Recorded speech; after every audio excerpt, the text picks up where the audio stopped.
Let's dive into some next-level MSP logic with ESRD dual entitlement. You ready for this complexity? Because this is where we separate the good from the great. Look at these kidneys. Look at these Medicare cards. What's the big deal with ESRD? We know the standard rule, right? Typically, if someone develops ESRD, their group health plan is primary for a 30-month coordination period. But, and this is a huge but for accuracy, what if that member was already Medicare primary before their ESRD diagnosis? Maybe they were 65 plus. Maybe they qualified for disability. This is where the dual entitlement logic kicks in. If a beneficiary was already Medicare primary due to age or disability before their ESRD eligibility began, then Medicare stays primary. That 30-month coordination period, it does not apply in these dual entitlement cases. Medicare maintains its primary status. You catch that? It's a critical detail. We're not letting those claims slip through. Getting this right is how we become true COB experts. Buckle up. We are diving head first into one of the most intricate areas of Medicare Secondary Payer rules, ESRD and dual entitlement. This isn't just about kidney failure. It's about navigating the 30-month coordination period. Do you know what happens during that window? And what about after? Medicare primary? GHP primary? It's crucial. But wait, there's a twist. What happens when kidney failure overlaps with age or disability entitlements? That's where the order of benefit determination kicks in. This isn't just a simple checklist. We're talking about specific snapshot logic. This is where the audit team separates the good from the great. You need to understand who was primary when. Was Medicare already primary for age or disability before ESRD? Because if so, Medicare stays primary. The 30-month rule, it doesn't even apply. Complex, right? But mastering this is what makes you a COB pro. End-stage renal disease, ESRD, introduces a unique time-based rule for Medicare primacy. This isn't your typical employer size game. This is where the COB logic gets fascinating. First, the definition. We're talking permanent kidney failure requiring dialysis or a transplant. Got it? Good. Now, the rule. A solid, non-negotiable 30-month coordination period. For those 30 months, if our beneficiary is covered by a group health plan, who's primary? The GHP. Medicare during this window is secondary. Did you catch that? It's all about that 30-month clock. But wait, there's a critical auditor alert you absolutely cannot miss. This is where you become a true COB master and spot the hidden complexities.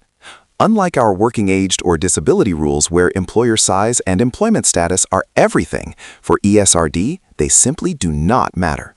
That's right. The GHP is primary for the entire 30-month period, regardless of whether the employer has 1 employee or 10,000. And it doesn't matter if the member is active or retired. This is a massive exception to the typical MSP rules and a common point of error if you're not paying close attention. This is a primary driver of accuracy for the audit team. Know this, nail this, be a COB master. All right, let's talk ESRD and the real clock. This isn't just a simple date. It's a sequence of critical events we need to nail down. It all kicks off with dialysis begins, our event trigger. Sounds straightforward, right? But hold your horses. We don't just dive into Medicare eligibility then. We hit a crucial 3-month waiting period. This is key. Medicare eligibility typically begins on the first day of the 3rd month. Not the end, not the 2nd month, the first day of the 3rd. Precision, people, precision. Once that waiting period is fulfilled, bam, the coordination period begins. This is month 1 of 30. And guess what? The GHP is primary for these entire 30 months. That's huge for potential recoveries. We're looking for those claims where Medicare paid secondary when GHP should have been primary. Then, right on schedule, at the month 30 ends mark, the roles reverse. Medicare becomes primary. The coordination period is over, and we shift our focus. Are you tracking those exact switch dates? You must.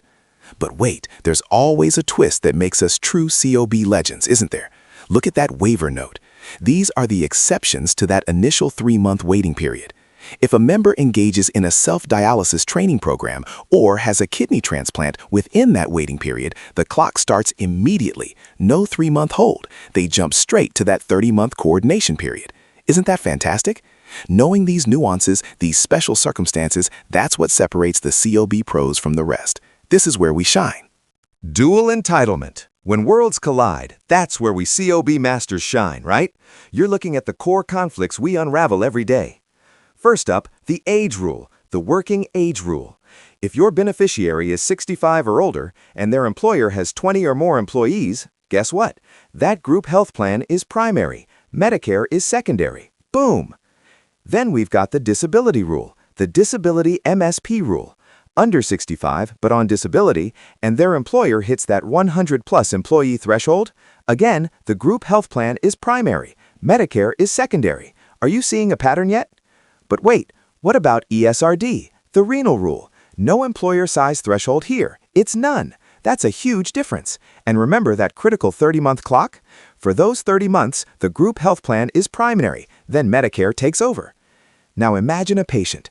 They're 66, they're disabled, and they have ESRD. What takes precedence? Which rule wins? That's our objective. When a patient has multiple entitlements, you, the COB master, must determine which rule takes precedence. This is where the complex logic truly gets exciting. You ready to dive in and untangle these? Let's go.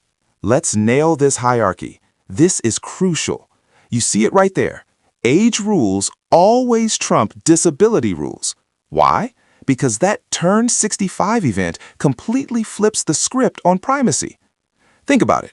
Before that magical 65th birthday, if our member is under 65 and on Medicare due to disability, what's the large group health plan threshold for their employer to be primary?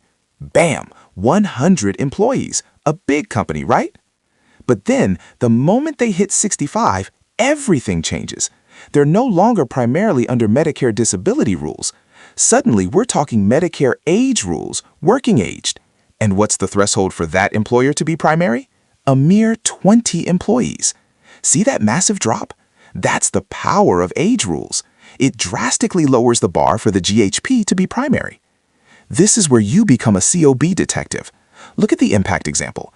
A 50-person company. Before 65, that 50-person company is secondary for disability because it doesn't meet the 100-plus employee rule. But the instant that member turns 65, that same 50-person company suddenly becomes primary. Why? Because it meets the 20-plus rule for working aged. This isn't just theory, it's real-world claim accuracy. You've got to catch these shifts to ensure correct payment responsibility. Are you seeing the power of understanding these thresholds? This is how we master COB. A member develops ESRD eligibility, right? This is where the snapshot rule kicks in, and you, my COB master, are going to nail it. Your first move? Was the group health plan primary immediately before ESRD? If you say yes, then boom, the 30-month coordination period applies. GHP is staying primary for those full 30 months. Simple, right? But what if Medicare was already primary immediately before ESRD? That's the critical question. Look at that red path. If Medicare was primary, then the 30-month coordination period does not apply. Medicare remains primary immediately, no waiting period. This is that dual entitlement nuance we love to find. If Medicare was already primary under working aged or disability, it stays primary even with ESRD. Get that? This is exactly how we prevent those costly coordination errors. You're building that expertise. Let's dive into the ESRD matrix. This is where coordination of benefits gets really fascinating, isn't it? We're talking about end-stage renal disease and who pays first. You've got to nail these rules. First up, ESRD only. What's the deal? Medicare secondary to the group health plan, right? For how long? That's your classic standard 30-month coordination period. GHP is primary for those 30 months, absolutely. Now, what if there's age/disability entitlement and GHP coverage before ESRD? You might think, oh, they had GHP already. But guess what? ESRD still triggers that 30-month coordination period where Medicare is secondary to GHP. It's consistent. You see the pattern here? But here's where it gets juicy. This is a COB master move. What if age/disability entitlement and Medicare primary precede ESRD? Aha! This is a game changer. If Medicare was already primary because of age or disability before ESRD even entered the picture, Medicare stays primary. There is no coordination period in this scenario. This is a critical exception you need to etch into your brains. Why? Because they were already Medicare primary for a different reason. Boom! What happens if everything lands on the same day? Concurrent entitlement. If ESRD and age/disability entitlement start simultaneously, you default back to that standard ESRD rule, Medicare Secondary to GHP for 30 months. And finally, if ESRD comes first and then age/disability kicks in, does that 30-month clock stop? Does it reset? Absolutely not. That initial 30-month period continues uninterrupted. You're tracking that original 30-month window, regardless of subsequent age/disability entitlement. See how this reference matrix helps you navigate these complex ESRD scenarios? You're building that expertise. You're becoming a COB master by understanding these nuances. Get it? Let's keep moving. All right, let's nail down our source of truth, because accuracy is king. We're diving deep into verifying entitlement. This is where we prevent those costly errors, right? You cannot move forward until these data points are solid. First up, what are we verifying? 3 absolutely critical data points. Are you ready? First up, reason for entitlement. Is it age, disability, or the big one for us, ESRD? Why ESRD? Because that determines everything about the 30-month coordination period. You've got to know the why. Then we lock in the date of entitlement, specifically those Part A and Part B effective dates. These dates are your COB compass. Without them, you're lost at sea. And for our ESRD cases, it's the first date of dialysis or the transplant date. This is the anchor point for calculating that crucial 30-month window. Got it? This detail is non-negotiable. Now, how do we get this rock-solid information? Our verification methods are tried and true. First, the Medicare representative call. Pick up that phone. You need to specifically ask for the FDOD. Why? To precisely calculate that 30-month coordination window. No guessing, COB masters. We get facts. And don't forget our trusty IVR system. You're going to enter the RRE, followed by the hash key, then the company name, and finally the member's SSN. It's quick, it's efficient, and it gets us right to the data we need. And here's the kicker. Once you get that verified data, you must document it perfectly. Look at that required note format. You're going to write per MC Rep, ESRD entitlement, Part A effect, first DOD. Don't deviate. This isn't a suggestion. It's a blueprint for clarity. This note template ensures we all speak the same language, making us a cohesive, accurate audit team. Get it right every single time. Let's go. All right, buckle up. We're diving straight into the tracker here. And look what we've got. You see that status drop-down right? It's sitting there with 513 selected. Now scan down to the investigation notes. This is where the rubber meets the road. Read those notes with me. Per MC Rep John Doe, ESRD Ent, Part A effect 01/01/2023, First DOD 10/01/2022, in center. Here's the million-dollar question for our ESRD expert. What's the first thing that jumps out at you? We know the ESRD rule, right? GHP is primary for the first 30 months of eligibility. This note says Part A effect 01/01/2023, and it validates the start of that 30-month period. If the coordination period starts 01/01/2023, then Medicare shouldn't become primary until mid-2025. So why, oh why, is our status already set to 513? Is this an accuracy error we just spotted in real time? Or is there some complex logic lurking here, like our dual entitlement rule, where the member was already Medicare primary before ESRD kicked in? This, my friends, is why those investigation notes are absolutely critical. They're not just a place to type. They validate everything, especially that 30-month period start date. You're constantly comparing the stated status with the underlying documentation. Are you seeing it? This is where you become a COB master. The right questions. Now let's talk about isolating liability. This is where we shine, right? We're diving into filtering for those overlap claims. It's all about precision. First, you've got to identify that overlap period. When did our member have both group health plan and Medicare? We need that start date, don't we? Crucial. Then, and this is the magic, identify the primacy date. When did Medicare become primary? That's our pivot point. That's when the liability shifts. Before that date, it's one story. After that date, it's a whole new ballgame, isn't it? And how do we put that into action in our query tool? Look at this. We're going straight to the COB NDOS column, right? We need to make sure those dates are correct. You're going to use your date filters, and you're going to pick after. After what? After that Medicare effective date, after that primacy date. Why? Because we need to yank out only the claims that fall into our liability window, post-Medicare primacy. We filter claims based on the end date of service, NDOS, because that's what ensures they're snug right within our liability window. We can't let any claims slip through outside of it, can we? That's COB mastery. Let's get those filters applied. Case Study 1, the small group exception. Every detail on this slide is crucial. First, the scenario. We've got a member age 67, right? That screams age entitlement for Medicare. Now check out that employer size, 15 employees. Less than 20 employees, what does that mean? It means this is a small group.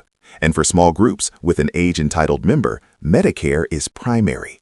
See how the pre-ESRD status confirms it? Medicare was already primary precisely because of that small group status. Then the event. Member develops ESRD. Now, normally your brain immediately goes 30-month coordination period, GHP primary, right? But we're smarter than that. Let's hit the analysis. The snapshot check is everything here. Was Medicare primary immediately prior? Yes, it was, because of the small group. And because it was, the result is clear. Medicare remains primary. The key takeaway is your big win here. That 30-month coordination period, it does not apply. Why? Because Medicare was already the primary payer. We just keep it that way. This is where you shine, identifying these critical exceptions that simplify everything. You're a COB master, locking down that complex logic. We're diving into Case Study 2, and right off the bat, I spot something critical. Look at that title, Working Aged Transition. But then we hit the scenario. Member age 50 with disability entitlement. Whoa, did you catch that? Working aged is for 65-plus beneficiaries. This case is about disability, plain and simple. Always, always question the titles and ensure they match the data. That's how we catch those sneaky errors. Now, let's get into the real logic here. We have a member, 50 years old, receiving disability. The employer size is 500 employees. What does that tell us about pre-ESRD status? Exactly. Our knowledge base confirms it. For disability, if the employer has 100-plus employees, the GHP is primary, Medicare is secondary. So the GHP was indeed primary before anything else happened here. Then, the event. Our member develops ESRD. This is where things get fascinating. The snapshot check asks, was GHP primary immediately prior? Yes, we just established that. And because of that crucial yes, the 30-month coordination period applies. See how that complex logic connects? This isn't a dual entitlement scenario where Medicare was already primary. The GHP was covering this member, so it continues to pay first for those initial 30 months. The key takeaway is crystal clear. Medicare remains secondary until that 30-month clock runs out. The GHP pays first. This is a classic ESRD scenario following a disability GHP primary status. You absolutely nailed this if you followed that sequence. That's the power of mastering those MSP rules. Summary checklist for auditors. This is your roadmap to accuracy, your cheat sheet for flawless COB work. You are validating that entitlement reason first. Is it age, disability, or ESRD? Each one has completely different rules, right? You absolutely cannot mix these up. We're talking 65 plus for age, under 65 for disability, and that super special ESRD timeline. Then, did you check the employer's size? This is critical for age and disability initial entitlement. A small employer, Medicare is primary. Large employer, GHP is primary. Did you get that right? It flips everything. Next up, if you're dealing with ESRD, you must calculate that 30-month coordination window. And where does that start? From the first date of dialysis. Every single day in that window counts for primacy, so your calculation has to be spot on. And for ESRD, did you determine the snapshot status? This is a huge one. Was Medicare already primary due to age or disability before the ESRD diagnosis? Because if it was, Medicare remains primary. The 30-month ESRD rule doesn't apply. Don't let that one trip you up. Finally, After all that brilliant detective work, you're updating that tracker with all the juicy MC rep details and the perfect status code. You picked the right one, didn't you? 513, Medicare Primary, claims built. That's the sound of victory. You've identified the primacy, you've built the claims, you've done the work. 902, in lag. You found the overpayment, but we're just waiting for that future date to submit it. We're organized, we're strategic. 903, waiting for accrual. What's happening here? The claims are still developing. They're not quite finalized for action yet. We're patient, we know the cycle. This isn't just a checklist, it's the heartbeat of your audit process. Get these right, and you're a true COB master. Let's go. All right, let's solidify our foundation. You're going to be a COB master, so these terms, we know them cold. First up, COB, coordination of benefits. That's us. That's our job. Ensuring claims get paid correctly, making sure the right payer pays first. It's complex, it's critical, and we nail it every time. Then we have MSP, Medicare Secondary Payer. Why are we even having this conversation? Because Medicare is sometimes secondary. Our whole world revolves around identifying those scenarios, don't they? Who's primary, who's secondary? It's all about MSP. Moving on, ESRD, end-stage renal disease. This term, it's key to one of our most fascinating primacy rules. Remember the 30-month coordination period? We're going to dive into that deep, complex logic. And you can't have ESRD without its partner in crime, FDOD, first date of dialysis. This date is absolutely non-negotiable for that ESRD window. Getting that right? Critical. Next up, GHP, Group Health Plan. That's the other big player, right? They're often primary, but when? That's what we decipher. And finally, my favorite, dual entitlement, eligible for Medicare for more than one reason. This isn't just a definition, it's a challenge. It's where the logic gets truly intricate. Age and disability, ESRD and age. You think it cancels out the ESRD 30-month window? We'll be breaking down that nuanced logic to make sure we're always accurate. We celebrate that complexity, don't we?